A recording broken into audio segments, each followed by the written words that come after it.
Yeah, so this talk is actually about Blue Yonder, and Michael Feind should have been here. But actually, we were together on a conference last week, 3 days in Barcelona. And yeah, the music was quite loud in the evening. People didn't have a voice anymore the next morning, so I have recovered, well, nearly 80%. So I decided to come today and yeah, speak a bit about Blue Yonder and what we do. And I already heard that the talks are usually quite technical. What I would like to do is also to give you a feeling for the business we are covering and how we bring together business with technology to create value. Because when I started with this AI stuff, it was about 10 years ago, and yeah, everyone spoke about big data in these times. So only big data, big data. Then we had the machine learning hype, and today it's AI. So, but what hasn't changed so far is that the technology, the basis technology, actually is much older than one might think. But having an operative system based on machine learning or AI, you can find actually quite rarely on the market. And I think this should be something special you might see in my talk today. So Blue Yonder was actually founded 2008 as a spin-off. It was the University Karlsruhe, today it's KIT, together with the Otto Group. And our existence, well, our origins are actually in CERN. So there are the Large Particle Collider, 26 kilometers large, and yeah, obviously something where you have a big data problem, because the data you can collect there is just so big that you cannot save everything. So you need very intelligent algorithms deciding immediately what data you need and what data you don't need, because you can't save just everything. And that's an example where the technology is used. And yeah, so our origins are basically machine learning.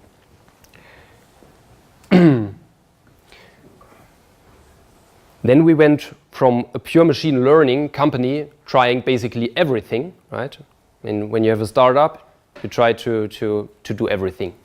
You go for the biggest customers, and you analyze where the pull on the market is big. And what was quite interesting in these days when we started was the fact that the pull in the retail market was very, very big. And the reason for that is that players like Amazon, for example, are really disrupting the retail market at the moment. So supermarkets are having big problems and also are very afraid of Amazon, and not only Amazon, but Amazon is a very good example as they are really a data-driven company. And on the other hand, the costs have grown the last years, so especially personal costs, personal staff. Also the risk has increased of, well, losing very important personal staff members. And yeah, and on the other hand, the profits are extremely small. So you can just have a look at, well, what is the revenue of a company like let's take Rewe Group, for example, of 50 billion euros annual revenue. And you may also have a look at the profit at the end of the year. So the margins are really extremely small. And when the margins are extremely small, what you try to do is you try to gain a technological advantage over your competitor. And that's why the pool in the retail market was quite big, even though typically the retail market was not the most modern one, right? I mean, when you look at the supermarkets, not that much has changed over the years, which is quite interesting. But here, today, they are very curious to understand the new technology and to use the new technology to generate value.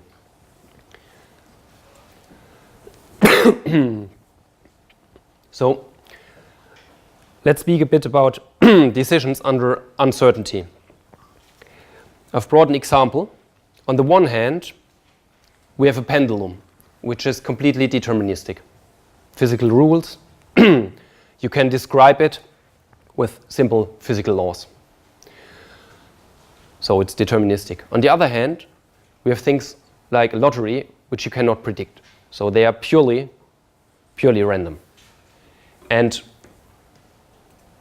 what we have in retail is something in between. So when you think about a supermarket, for example, there are driving factors, driving the customer demand. And customer demand is the most important thing for a retailer. The retailer would like to understand customer demand as good as possible. Why? Because customer demand is driving the complete process of the supply chain, for example. So what does the customer, well, what does he want to buy, right? And what he would like to buy has to be in the store. And what has to be in the store has to be in the regional distribution center. And this determines also what has to be in the distribution center and what the supplier has to produce. So customer demand is basically driving everything. And additionally, of course, the retailer strategy. So that's why customer demand is so essential for a retailer. And when thinking about predictability in customer demand, you have patterns. Like the weekday, for example, is very important for what you will sell in the supermarket. The weekend, for example, you will sell more. On the other hand, no matter how many influencing factors you will use in a machine learning algorithm, you will still have some randomness in the process, right? You will always have an uncertainty of the prediction. And it's crucial to also use this uncertainty, not only the prediction itself. And that's an important topic I will cover in this talk, to make you understand why this is so crucial, what are the underlying processes, and how one can optimize actually a supply chain based on this information.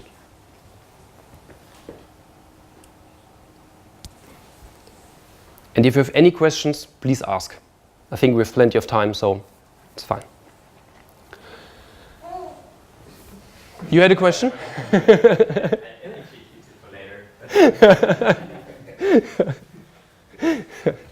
Okay. So customer demand is actually depending on lots of influencing factors. So Yonder has a machine learning solution that in the core has a demand prediction. And looking at the most important influencing factors, we have things like the historical sales, of course. You have a time series of the historical sales, right? So you have the day of the week driving the prediction. Seasonal effects, for example, like barbecue season. The day within month, why is that relevant? Anyone has an idea? Sounds strange, day in month. Paycheck. Sorry? Paycheck. Yeah, exactly. So one can see in the data of the retailers that the payday really plays a role. So especially cigarettes, for example, are sold a lot after payday. I think it's astonishing. But you can measure it. And especially looking at discounters, cheaper prices, the effect is bigger. Quite interesting. So we have other things like stock availability. This is relevant because if historically I was out of stock, what I see in my sales is not the customer demand. If I didn't have anything in the shelf and sell zero, it is not because I didn't have, customer demand. Customer demand was zero, it's because I didn't have anything in the shelf. So I need this. We have also location-based parameters, like the region and so forth. This is relevant because the weather forecasts are important. If I'm thinking, for example, on Thursday, if I will have barbecue season on Saturday, so if I would like to order for the Saturday, how many products do I need? I have to think about the weather forecast, right? Because the weather forecast on Thursday for Saturday will be relevant if you will have barbecue or not. Because on Saturday, you will go to the supermarket and buy your meat. And there are other things like competitive articles, for example, or famous cannibalization. So I have two very similar products. One is in promotion, and the customer buys this product in promotion instead of the other one. So there is an effect of this they are cannibalizing each other. And that's not trivial to model this correctly. And these are the most important influencing factors. And now when thinking about how a retailer has worked in the past, basically two different kinds of retailers. First, manual processes. That means they guess the customer demand. These are the people in the store. They know what happens, or they believe to know what happens. But they only see their own store, right? They have lots of experience, but they only see their store. And the other one is, kind of rule-based systems, or let's say forecasting systems, using historical sales, but basically exponential moving averages and stuff like that. So quite simple algorithms. And in our case, in the core is a proprietary machine learning algorithm. So I said how this has worked traditionally, right? So people are thinking and are deciding. They are responsible for the decisions. So when people are responsible for the decision, it's maybe worth to speak a bit about the human brain. So we have basically two modes. One is a mode where we think very fast, but then purely intuitive. Right? The other one is the slow one, and here we can think rational. In case of retail, the problem is that these are so many decisions. So if you take a supermarket, they have typically like 3,000 products. Lidl, for example, would say this order of magnitude, maybe 5,000. Okay, that means the people in the store have to think about 5,000 products. What should I order? So lots of decisions. And actually, these decisions should be rational, right? Because, well, let's say if you order cat food, it's quite trivial. You have a shelf might be empty or nearly empty. You order, okay, so what? But when speaking about fruits and vegetables, for example, when you remember my image, this is highly relevant to really think the whole process through. Because if I order too much, these are perishables. They have a shelf life of 1, 2, maybe 3 days. So you will throw them away. And on the other hand, if you order too less, your customer will not be very satisfied, will not come again, at least if you do it a few times. So that means there are reasons that are responsible for ordering more. But there are also reasons that are responsible for ordering less. I will come to this point later again. But what you can see is it's very hard, even having lots of experience, to do the right decision.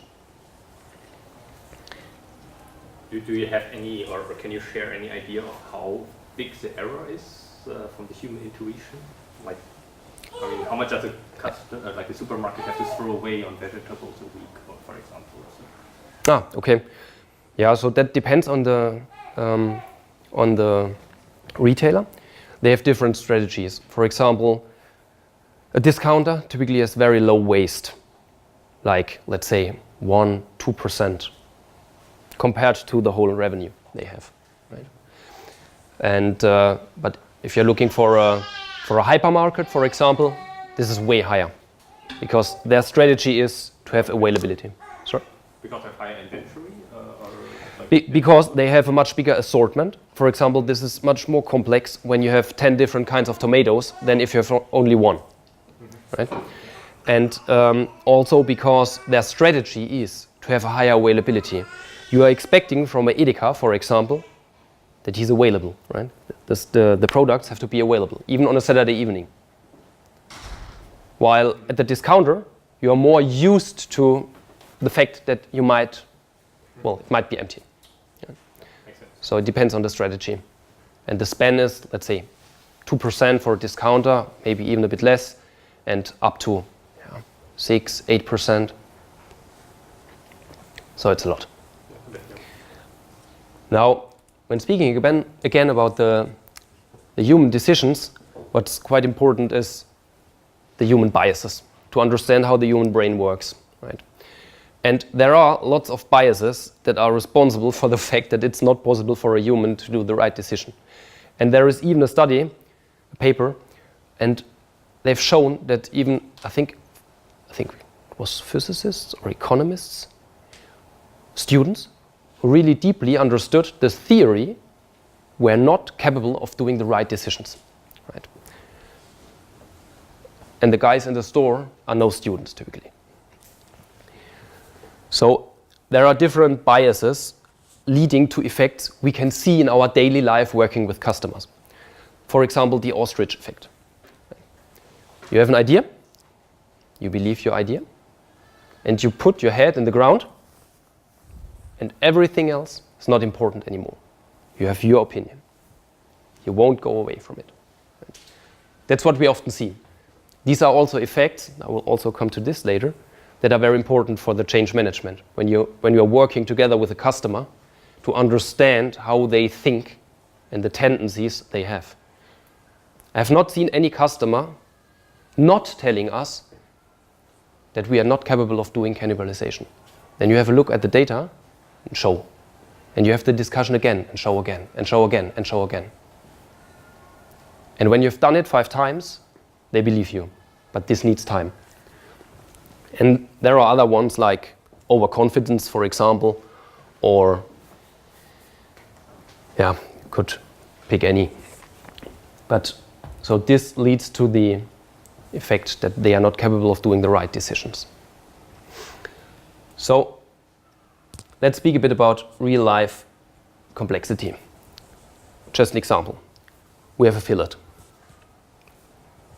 I spoke about customer demand. So what's responsible for the customer demand of the fillet? For example, the weekday, the weather, a holiday, very complex thing, especially when they are not always on the same day, like Christmas. Holiday, well, Christmas on Monday has a completely different sales pattern than Christmas on Wednesday, Saturday. But you don't have so much statistical data in this case. Or it might be 7 years old. And in this case, is it relevant anymore? So, very hard problem. Barbecue season, but also other products. And they are all linked. These are all linked, right? Too complex for a human. And it cannot be managed at scale. Even if you do it right, for some specific products, put lots of thinking in it, but yeah, it's hard to scale. Because let's take a hypermarket, they have like 50,000 different products in just one store. You have to order them all. Or at least you have to think if you should order them all. So it is very hard to manage that. And even using software that can cover, well, historical sales, exponential moving average, it's not that bad. But when dealing with these weather effects and so on, no way.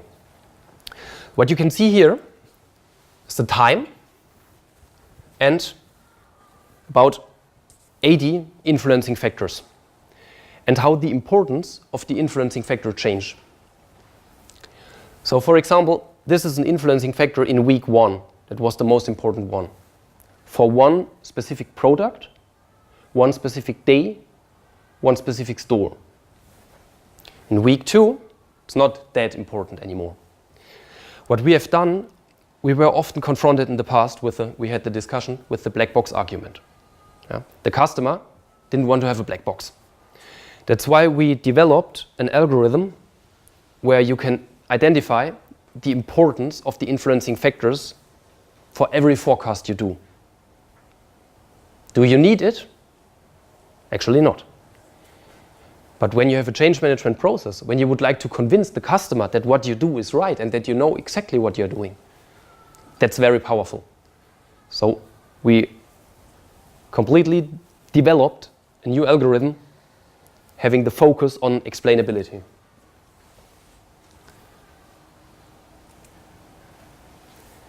Now, this is an overview where we cover only a small part of the supply chain. The supermarket, right? Actually, the supply chain is much bigger. And I will also speak about that a bit, at least. But I would like to go in detail what we do in the grocery store replenishment solution, just to give you a feeling how we bring together data, processes, and KPIs, key performance indicators, value, right? And this is basically an overview where I can explain the ideas of the whole solution. So on the left, you see the influencing factors. So what should drive the supply chain is the customer demand, right? So while the products are flowing from the producer to the distribution center, regional distribution center, store, the information flows the other way around, right? From the customer up the supply chain. That's why we forecast the demand in the store. And we do it for every product, store, and day, using customer data and also adding data. So we have internal data services, like weather, historically, and so forth. The crucial point here is that what you typically know from machine learning algorithms, that you get a point estimator, right? Well, actually, it's not enough. One can do better. So what we do here is we predict the probability density function. So what's the probability of selling 0 of this product, day, location combination? What's the probability of selling 1, 2, 3, and so forth? So we predict the probability density. Why is this relevant? Well, if you have a mean of 10, you won't sell 10, right? You will sell 10 on average. But there is a probability of selling more, and there is a probability of selling less. And as I said at the beginning, there are reasons to order more. I would like to have a higher availability. My customer is then more satisfied. He will come back. He will buy more. My revenue will increase. On the other hand, my inventory levels will increase. These are costs. Not only because of the capital, but also because of the processes. Because processes are getting more and more inefficiently. For example, in the distribution center, if it's full, you cannot do anything, right? So inventory level is a reason to order less or waste when speaking about perishables. And that's why we need, or why we use, the probability density function. Because actually, this here is very, very relevant for high revenue, to sell a lot.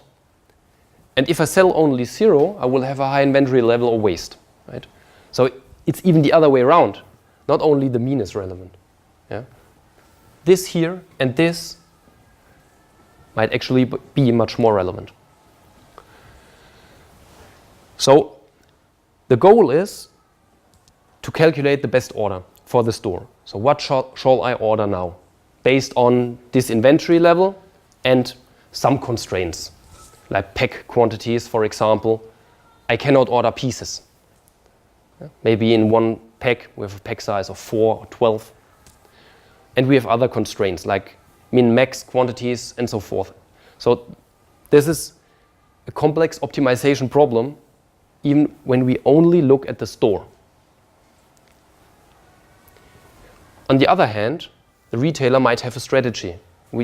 That's exactly what I meant by a hypermarket works completely different than a discounter. Right? And what one can do based on this probability density is adapting KPIs, like availability and waste. That's the basic idea. So let's say you have a low inventory level, right? So when you have a low inventory level, you will have high lost sales. Yeah? Because you will be out of stock, people cannot buy anymore, so you have lost sales. So lost sales will increase. On the other hand, your waste will go down. And what you can do based on this probability is do a kind of scenario analysis. What happens with which probability? And what does it mean for my lost sales and for my waste? And then you can put this in an optimization function where you adapt the weights between waste and lost sales. So you compare euros with euros. And you can even put more in. But what you get is this one. And the crucial point here is that when you do that right, when you use the individualized probability density function in every decision, you can improve your global KPIs. Because in this product, you will maybe have a bit more waste. In that one, more availability, because you know it's a fast-moving product. And that's why you can improve your overall KPIs. That's the very basic idea.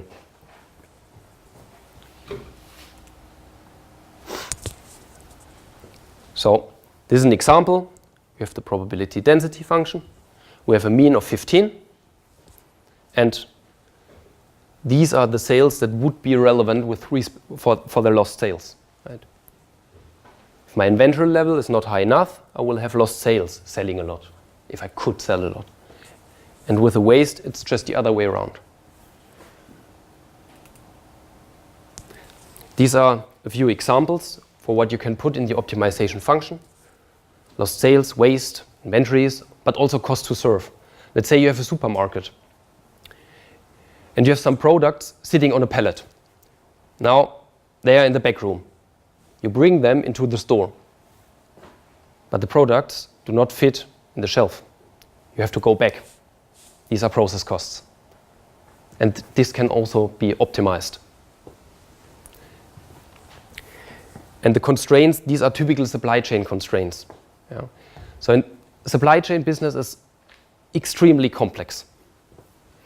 So we have pack quantities, min-max order, we have the shelf capacity, but with the shelf capacity, this is also not fixed actually. You have a min, you have a max, but what they do is they change. If they have much more from one specific product, they increase the capacity dynamically. You don't see this in the data, right? This also means that it is not reasonable to have a hard bound. So it's allowed actually to go higher. And especially when you believe that your shelf capacity is not enough at the moment because it's very hot outside and you can sell lots of water. So you shouldn't have, well, you shouldn't be so focused on the shelf capacity in this case, right? And so that's the crucial thing, to weigh this all against each other. And yeah, then of course you have a delivery schedule. You know when a truck will go from A to B. You have to use that. You know when you can order the next time. You have to use that. You have the stock level, more or less adequate, because the data quality is an issue at every retailer. Data quality is always an issue. And you see also very strange effects, like you have a stock level and it jumps up, and on the next day it jumps down. But you didn't have a delivery. The reason is, maybe a customer took something, put it in another shelf. In this case, you would have a correction of the inventory on the first day, down, and on the next day, you find it again somewhere else, put it back again, and you have a jump up. So very strange effects in the data, yeah? Question? Don't you see this from the sales? I mean, if it's not in the shelf but you didn't sell it, it should be in the store somewhere. Unless somebody stole it. Can you say it again? I mean, wouldn't you see this from the sales? So if you monitor how much beer you sell, you don't have to look at the shelf. Provided that nobody stole beer, it should be somewhere in the store. In this example I just gave, you don't have any sales, right? You only have the inventory level, which jumps. You don't have sales. If you have sales, of course, that's also what such a system does. You know the sales, you know the inbound. But for example, you are throwing away something. Yeah? You are throwing away something. You have shelf lives on the product, but they are not true. These are always, in a supply chain, always minimum shelf lives. That's what has to be guaranteed as a shelf life. Yeah? That means you don't know exactly when you will throw it away. Or for example, you have a different quality. Think about fruits, bananas, and so forth. So you throw something away. And the question here is also, do you find it? Do you do it adequately? And so forth. So data quality is always an issue. Don't you write down what you throw away? You do, maybe. Maybe too late, for example. Right? You do it in the morning, but write it down later. You see it later. Or let's say someone steals something. I had a very good example just a few weeks ago. And this store had lots of problems with stealing. I don't want to go into the details. There are fundamental reasons why this is the case. And in this case, your inventory levels will go down, and if you don't measure again, you won't notice that. You will notice it, of course, because you will not sell anymore. With the fast-moving products, you will see that quite quickly. If you usually sell something 30 pieces a day, but now you sell 0, 0, 0, 0, okay, obvious. But you have many, many, many slow-moving products, and in that case, it's really complex. You can generate signals, hey, have a look at this product or at that product. But then you also, again, have process costs. So you should think about how many signals you generate and so forth. So quite complex problem. Maybe a short question. Sure. To see, so you basically have several data sets. For example, for the shelf capacity for the sales. Do you synchronize them in terms of the reference points? Like in this particular day, we sold this amount of product. Yeah. And what would be the strategy for the reference points? Do you do this based on the day or based on the season? What do you mean by reference point?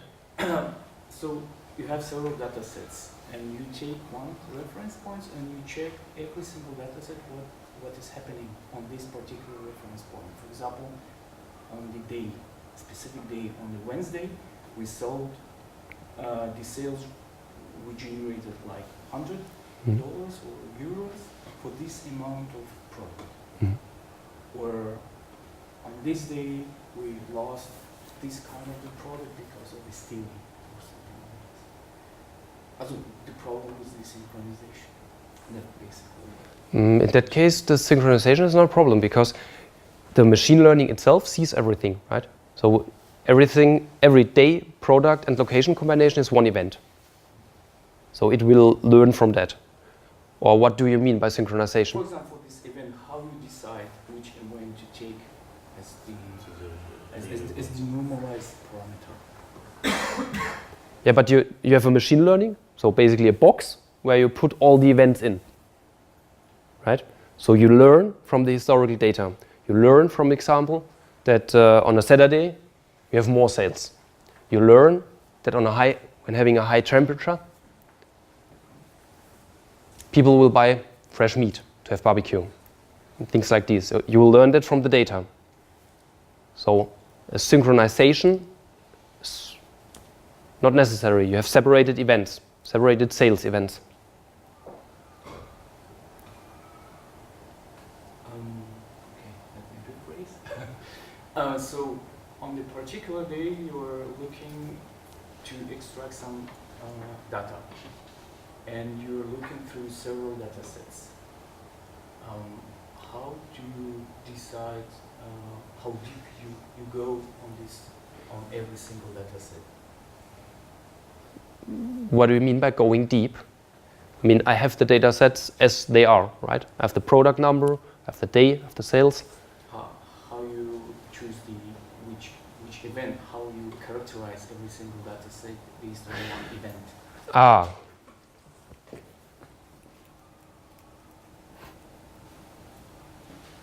That's this story. This is the characterization of the event. These are the inputs for your machine learning. This is the target. And you have the collection of all events.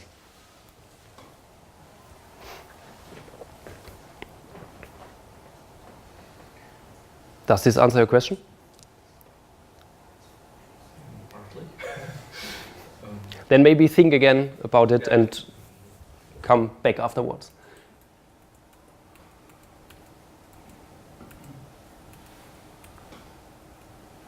So these are many predictions. And for everyone, we use the probability density function. We calculate the cost function and optimize the decision. So that's the basic idea. And now, automation. Go for it.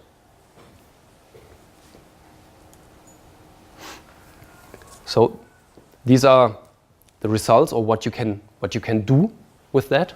You can optimize KPIs. So first of all, you can automate, which is very important. Right? It's more robust. It saves lots of money. And we have customer examples where they didn't reduce the people in the store. Instead, people in the store are caring for data quality first and for their customer second. So they have the time to do that. So the KPIs are improved because they have such an algorithm and because the data quality is improved, right? And the value is created in the KPIs and with respect to the customer satisfaction. Yeah? We were just wondering why they put the customer second. Data first, the customer. Because the data is the foundation. Sure. You won't satisfy your customer having a bad data quality. Most important issue we have. Yeah. So we have the write-offs or waste. We optimize also something like freshness. We defined a fresh KPI. There are retailers who have a strategic assortment and would like to make sure that the products are as fresh as possible. And they even accepted to have a bit more waste, but it's important for them to have the fresh products. So, capital, out of stocks, availability, increase turnover, and of course, globally increase efficiency.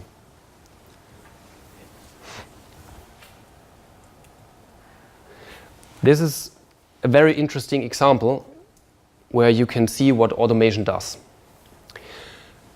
So this is the out-of-stock rate. We're the customer, and we started with an out-of-stock rate of, you can see it, maybe like 7%, 5%, something like this. Then what they did is, they used our solution, but they only had a look at it. They only had a look at the order proposals. So just looking at the order proposals led to the effect that the out of stocks went down, but not that much. They were still like 4%. And then we automated. And then this happened. So this was how they did their change management. They said, you will get new order proposals. They are quite cool, covering lots of stuff. Yeah. Customers tried it, but they didn't really trust. And then they used them all. And the KPIs improved globally, like this. Quite impressive.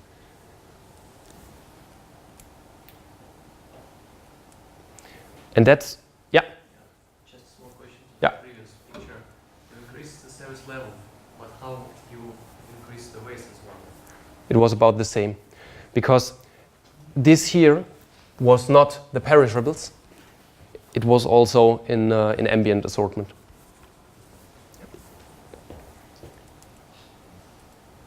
So what you can see from these examples is the fact that change management is quite important. Right? That's also why I showed you that slide.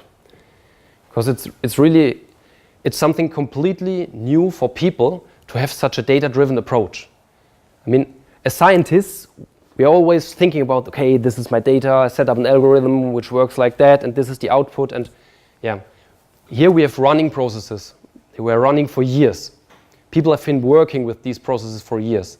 So first, it's not what you might have seen, it's not only about the forecast, right? It's not about the forecast. So only using a better forecast, but in the existing systems, it would help, but not that much. In ultra-fresh, for example, using the better forecast, you would only get about 20 or 30% of the value. And 70% are coming from the fact that we use the probability density to optimize the KPIs, which is quite interesting. Because one often thinks as a machine learning problem itself, right? Input, output, and I'm done. The value creation here is really to think the whole process through and automate this process and optimize this process. And that's It's complex, it's interesting, and this is one very important aspect of this. Because when changing processes, you will always have to deal with people. And I didn't want to focus purely on the technology today, but also on the processes and on the experience we have with customers. So, autonomous supply chain. So, the solution I presented so far was only about the store, right? Only this small part of the supply chain, only the store. What you see here is that the supply chain and the processes you have is, well, it's way bigger.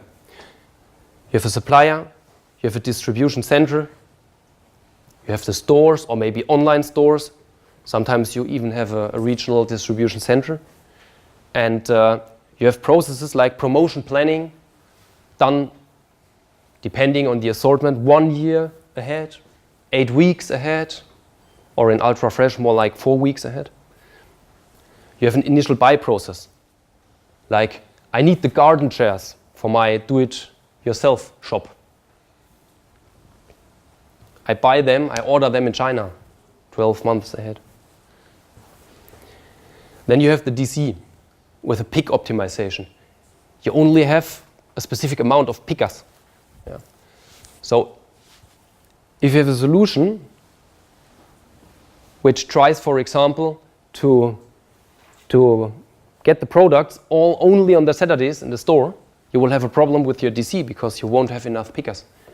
You won't have enough trucks. You also have a truckload optimization. You don't want that the truck is driving approximately empty.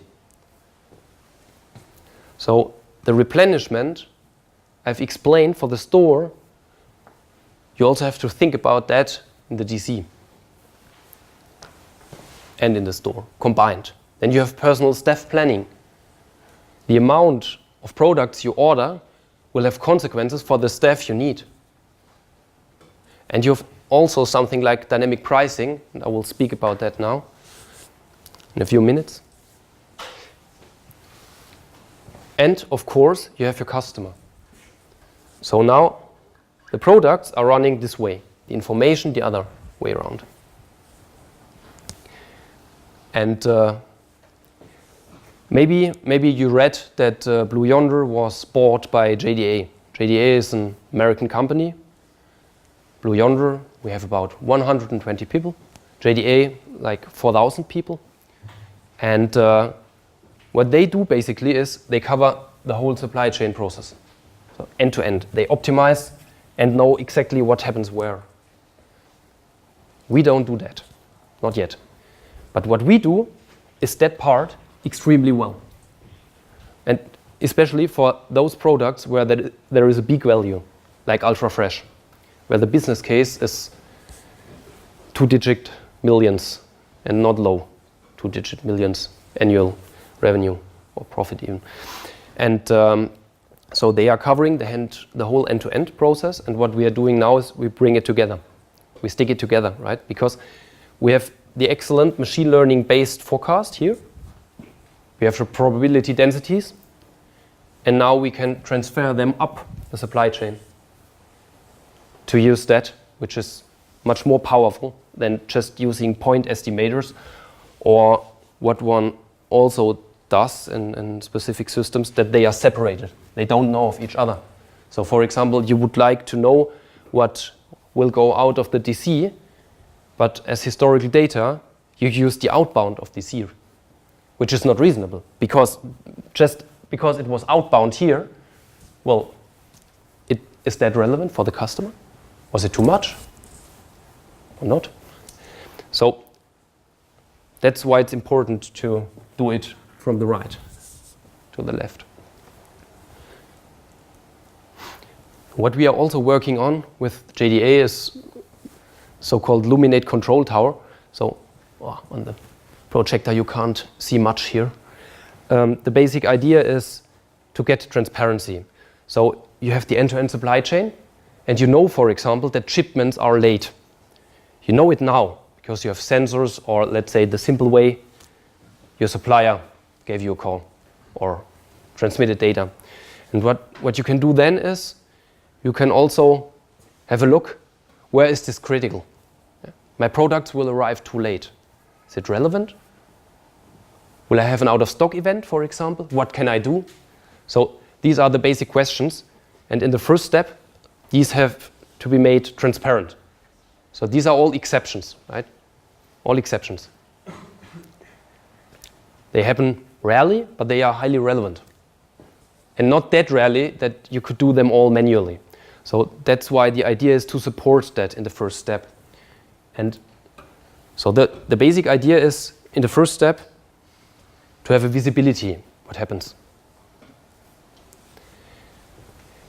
In the second step, you predict the influence this effect has. But this is still only making it transparent and giving a platform where people can work together, have a look at that, understand it and solve it, but as humans. The next step is to do it prescriptive. So you have prescribed workflows, you can analyze, you can simulate. And the fourth is to have a kind of self-learning system that doesn't heal itself, but it recognizes as soon as possible that there will happen something and tries to steer against that. That's the very basic idea. So a few words about dynamic pricing. That's the second technology we developed in the last years. This is a much shorter part, but I would like to present at least the idea, also explain that these things are all related. So what's AI-based pricing? So the most important questions a retailer has is actually, what should I put in my shelf? And what's the price for it? And maybe even, what assortment shall I have? I will not speak about that today. So when the price should be optimized, the basic idea is that the elasticity should be extracted. What's the elasticity? Well, if I put a higher price, the demand will be lower. If I put a lower price, the demand will be higher. I can measure that. Sounds quite easy, right? The idea is to do that in the first step. In the second step, like with the replenishment solution, now you have a kind of forecast, an elasticity forecast. You have a look at the existing processes and you optimize with respect to a cost function, like revenue, profit, a mixture of both. And this is how prices can be optimized. So let's get one step deeper. Extract the causal effect of the price. And that's actually the non-trivial thing, to really extract the causal effect of the price. Because when you have a look at historical data, for example, now let's say you have a retailer, you have an umbrella. The price of the umbrella was always constant. But in September, the price of the umbrella was decreased. The sales were also constant. But in September, they increased. Okay, did the sales increase because of your price change or because it rains in September? Not trivial, right? And this is just a simple example. But it makes clear that these influencing factors you have seen, last slide, at the beginning, they are all correlated.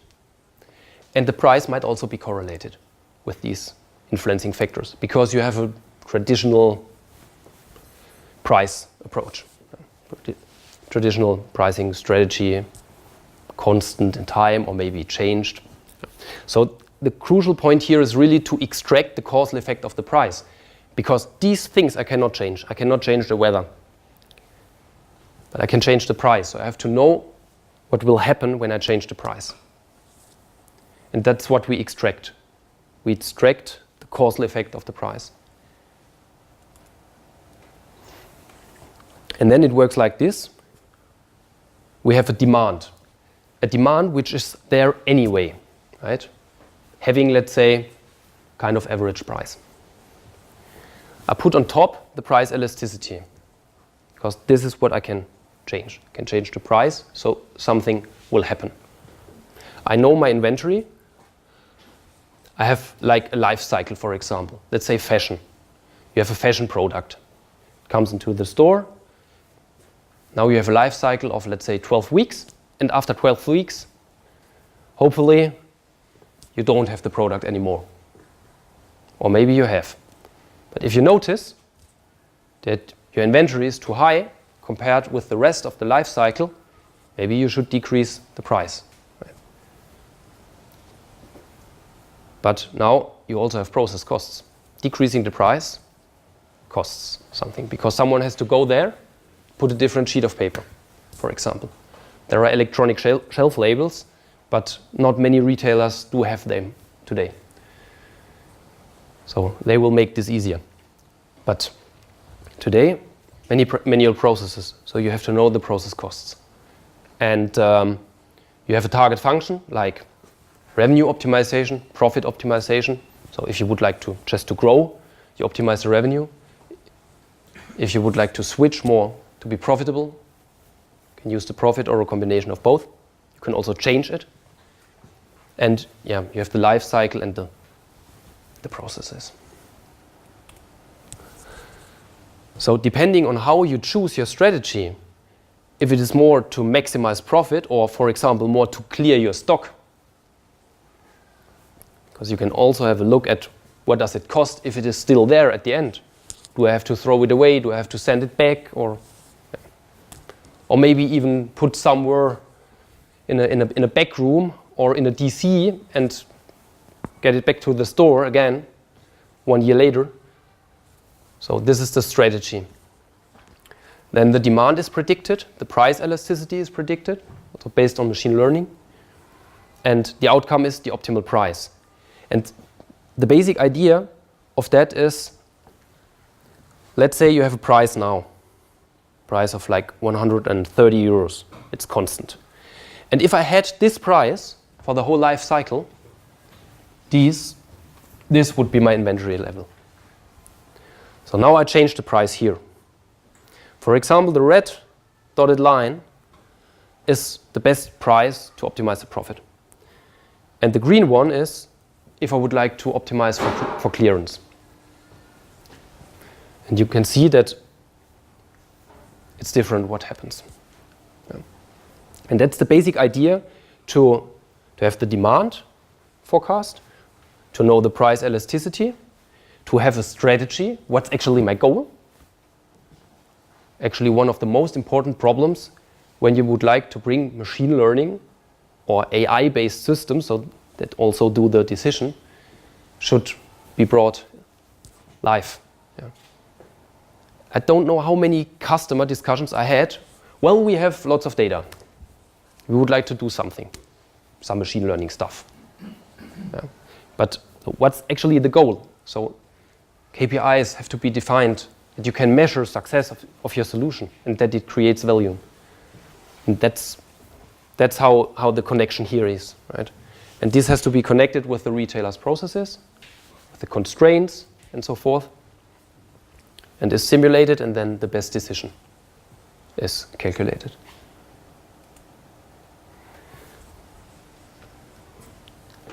And again, here, very high automation is possible. Also, big change.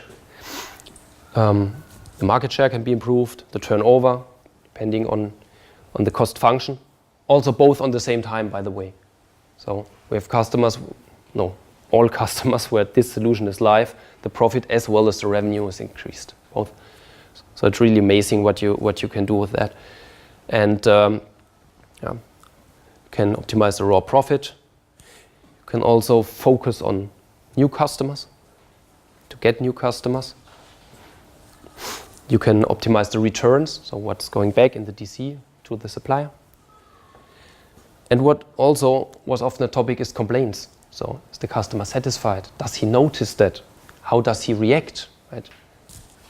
And that's also why sometimes we have some measurements and questions and so forth to try to find out if this is okay for the customer, right?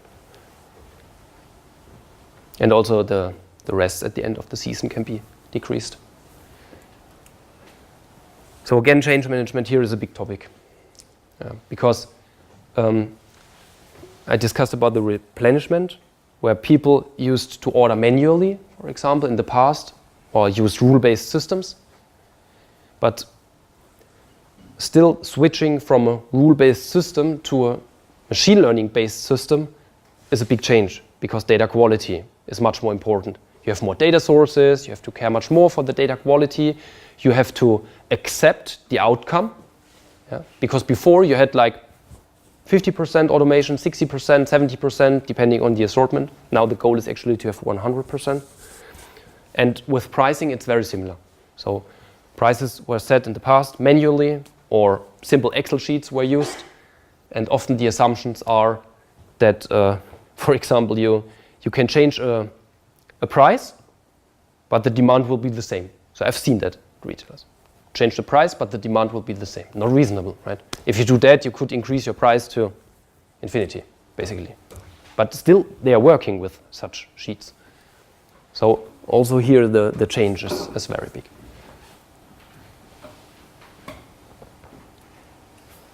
So what we have done, and that's actually what I tried to cover and to give you a feeling, is to build an end-to-end solution covering a whole business process, data of this business process, bring the data together with the processes, with the existing processes, or maybe changed processes, and optimize KPIs. And this is done in the cloud. So it's a solution that can be parallelized a lot to ramp it up for much more, for many more stores and so forth and so forth. So didn't speak about the technology, the architecture, but for me, for today, it was important to really bring this together: data, processes, KPIs, and also the change management aspect. Because you can imagine one slide covering the whole supply chain. If you have the goal of having a 100% maybe unrealistic here, but of having a highly automated supply chain driven just by data, that's really cool. But it's also really new for people. And that's it for today. Thanks.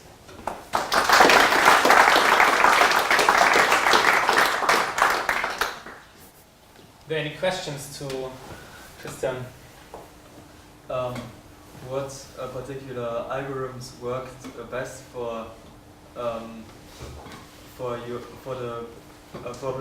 prediction of the probabilities of given data and given how much is sold? We used our own.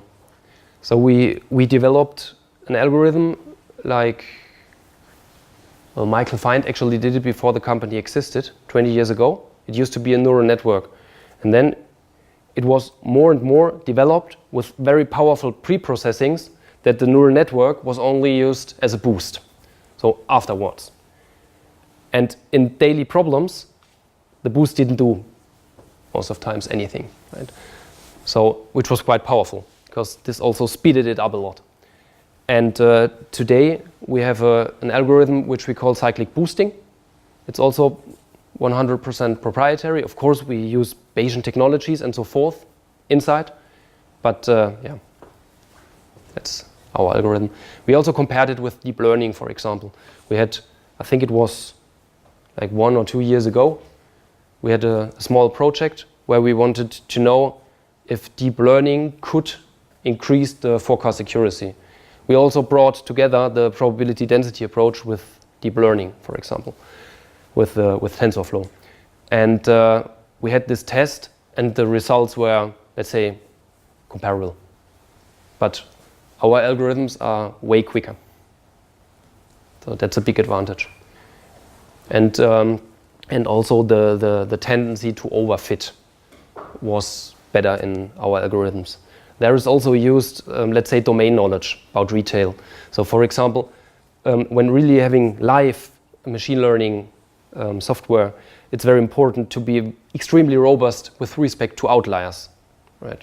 So you have some outliers that are just not physical, that are in the data but not real. So you have to regularize them. But on the other hand, in retail, you also have very rare events like extreme hot temperatures, where you know that this has an effect. Yeah? So it's a priori knowledge. And so that's also the very crucial thing to get this together. Regularization to be robust on the one hand, but on the other hand, also that you cover these rare events in an optimal way. And that's where we put a lot of effort in it. May I try my question? Sure.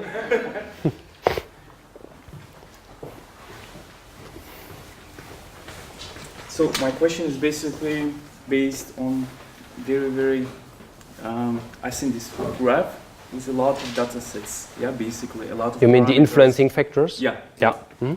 So the question is basically this one. So we have two data sets, for example. And we are starting collecting data, starting from the, I don't know, this is sales, this is shelf capacity, for example. Yeah, and we're starting to collect these data from 9 a.m. and we are analyzing them. My question is basically one, we have the another data set X, but we don't have information regarding the time. But still you want to analyze it together with the other. How do you find this reference point, this 9 a.m., but there is nothing? Could you give an example for that? This is my question. For example, you are looking for some parameter R with some values, for example. You put it R. And then there is also this parameter. And maybe you're trying to synchronize based on this parameter R with the same values. And you say, okay, this is the, and then you're synchronizing based on this parameter. So this is my question. How do you do this based on a lot of data sets? Yeah, because you need to extract a lot of information from different data sets. I mean, what we basically do is, for example, not going to intraday, but using end of day. Right? Okay. So then you can synchronize very well. Because when you have, for example, let's say open deliveries, yeah, you know that it is in the truck, or you believe that it is in the truck, but it's not. So things like these can happen. So that's why using end of day is very robust. I still don't get what you mean with your parameter A here. I mean, but this is some characteristic of the data set that maybe this is sales, I don't know, sales. This is one product, right? This is one product, one day. For example, R can be the calculation of the sales in euros for something. Okay. Some formulas. So these are the sales. Then now you have the same parameter exists here, and for this is a static parameter. For example. Yeah. No, it is. I don't know. This is basically a question how it works. Yeah. That's why I'm explaining. So the shelf capacity belongs to this product. So yeah, that means the data basically looks like this. You have a date. You have a product ID. Okay. And you have a location. Okay. And now you have different data sets. Like, for example, a shelf capacity. But the shelf capacity also has a date and a product ID and a location. Okay, so this key can be used to match the data. That's prerequisite. It has to be constructed in such a way. Okay.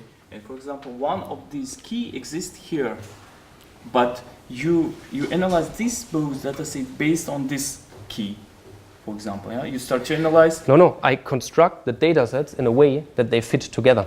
That's the crucial point. Okay. So I have to know the timestamps of these data sets to bring them together. Right? But if there is no timestamp, it exists with one of the data sets. Yeah, but it exists. But potentially, if not, how do you find this reference point?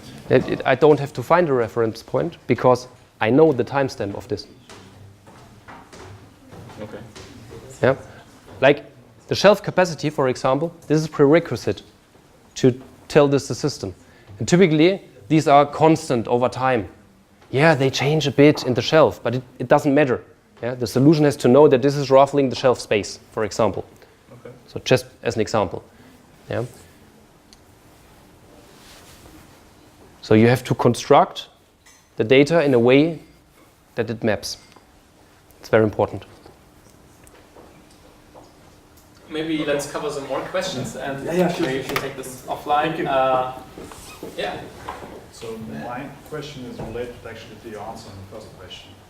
So you mentioned that you developed proprietary algorithms and so on, but which I would call, let's say, kind of R&D. But you are a commercial company. So how much time can you spend, or percentage of your time, for this type of things, which are, well, related to the outcome which you want, but which is not related really to your customer projects? Yeah, that's a good question and always relevant, of course, for a tech company. And the answer, as always, is it depends.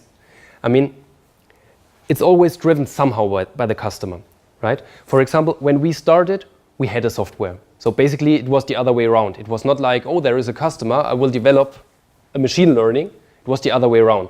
We came from university, we had a machine learning, and we said, well, this can be applied out there, right? And that's how it went. So when we think about developing something, it's always driven by something, of course.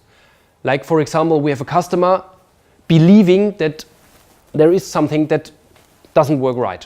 So we have a look at it. We analyze it, for example. So let's say you have a machine learning model, but you don't use weather. Okay? You just don't. Now the customer will come and tell you, somehow I have the feeling that you can't cover weather effects. Yeah? So you have a look at the data. You have the residuals of your model, for example. You analyze them. You analyze them and correlate them to weather. And you see, oh, okay, it might be worth to put this in. So that's how it works. So it's always driven by some interaction, I would say. Of course, sometimes you also have a vision might be too strong, but you have a goal. You have a clear goal. And you know that you have to build a technology stack to get there. But then you have your goal. So you develop it. Maybe second question also related to the first one. When you say that deep learning was actually slower than your algorithm, I mean, do you talk about learning part or inference? About CPU time. GPU. Or GPU time. Yeah, for us it's CPU time. Okay. So with our algorithm. Yeah. It can be parallelized on CPUs and it's quick enough. Yeah. So I would have two questions on how you kind of package your product as a solution. So one is, I mean, I guess you would have also competing customers, and are you kind of able to kind of correlate events between your customers, or basically everyone has a tenant, an instance, and is only looking at their own data? Second, as you seem to have a lot of like the complexity of the actual processes and customization and how people run their business, do you see a necessity to kind of package this up with services, so with consulting to implement it as a customer, or can you basically just provide the SaaS solution and customers can go live and implement it themselves? Both questions are excellent. So the first one about the tenants, this is a crucial point for the customer, because the customer does not want that his competitor profits from the fact that you learn on his data, even if one would profit of... I work in industry too, so I mean we have some things where we might. So the general customers are of course very like protective of their data and everything, that's understandable. Although we believe at least that there might be some commodity things, like say IT support or something, where they say, well, if the whole system gets better, potentially they if it's not a competitive advantage, so we feel that. So we don't. We really don't. So these are separate tenants. You can ramp them up in the infrastructure, but you can't see from one tenant in the other one. So you don't have cross correlation. No. Not between our different customers, and they don't want it. And it would be a big data security issue, I think. And to your second question was about the services. That's also a point. You also need services. Yeah. it's complex. In the first step, people have to understand the solution.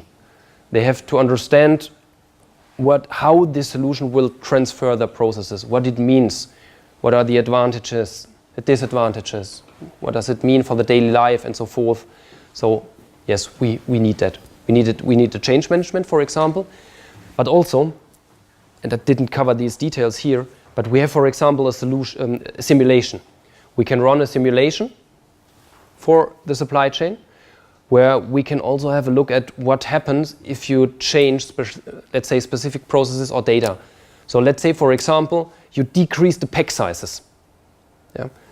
So these are things that will have big consequences for the value at the end that comes out. And so that's also something where you can have some consulting projects as a part, or let's say more analysis within the project, because you have the data anyway, you run the simulation anyway. So these are things you can do, and the customer asks for it. So it doesn't work to say, no, I don't want to do that. Yeah. And the question how to package that, so it's running in the cloud, so we have an API, and basically in the supply chain solution, the two different modules, the forecast and the replenishment part. But you kind of offer this with services as a kind of like Yeah. end-to-end, so to say. Yeah, but we also offer the demand forecast itself. Yeah. Because especially when now the combination with the acquisition from JDA, it's quite interesting because they have products where a better forecast would provide a value for the customer. So that means one could also take the demand forecast to use it in other modules. All right, I think since the pizza is getting cold and also Christian is going to stay here for a bit longer, maybe we can take the rest of the questions offline. And so let's thank Christian again for excellent talk. Also, before you head off, let me say one more thing. We have one more event coming up this year in heidelberg.ai in 2 weeks. We're going to have Marta Vanillo here. She's a research scientist at Google DeepMind in London, and she's going to talk about generative models. So I think it's going to be really interesting, and I hope to see you all in 2 weeks. And now enjoy the pizza. Have a good night.